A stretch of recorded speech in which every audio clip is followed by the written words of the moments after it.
On a dit que les gens ont préparé notre situation actuelle là, il y a plus de 20 ans. L'attaque de notre pays, les préparatifs là, ont commencé il y a plus de 20 ans.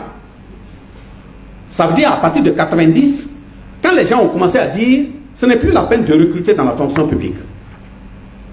C'est pas la peine de recruter des policiers, c'est pas la peine de recruter des gendarmes, c'est pas la peine de recruter des militaires, c'est parce qu'ils avaient un point de jonction temporelle à partir duquel ils allaient dire vous pouvez attaquer parce qu'ils ne pourront pas se défendre. Ils l'ont fait.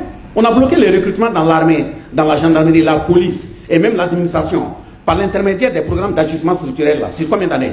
Depuis 90 qu'ils ont commencé à mettre en œuvre. 90 à 2015, 2016, ça fait combien d'années?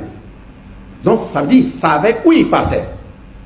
Effectivement, quand nous avons dit aux intellectuels du pays de se réveiller, que ce n'est pas une crise seulement contre le djihadisme, ce n'est pas une crise seulement contre le terrorisme, c'est une crise de souveraineté et d'indépendance de notre pays, on croyait qu'on mentait.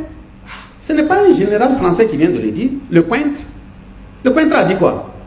Il a dit qu'ils ne viennent pas en Afrique mener les guerres là pour des questions de démocratie. Il a dit qu'eux, ils viennent pour défendre les intérêts de la France.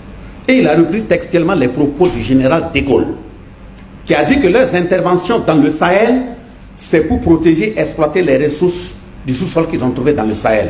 Ça, c'est de Gaulle qui l'a dit. Et ça vient d'être repris, ça ne vaut même pas un mois, par le général Lecointre. Il a dit quoi? Il dit que ça fait honte. Pour eux, c'est une honte d'avoir quitté le Sahel comme ça.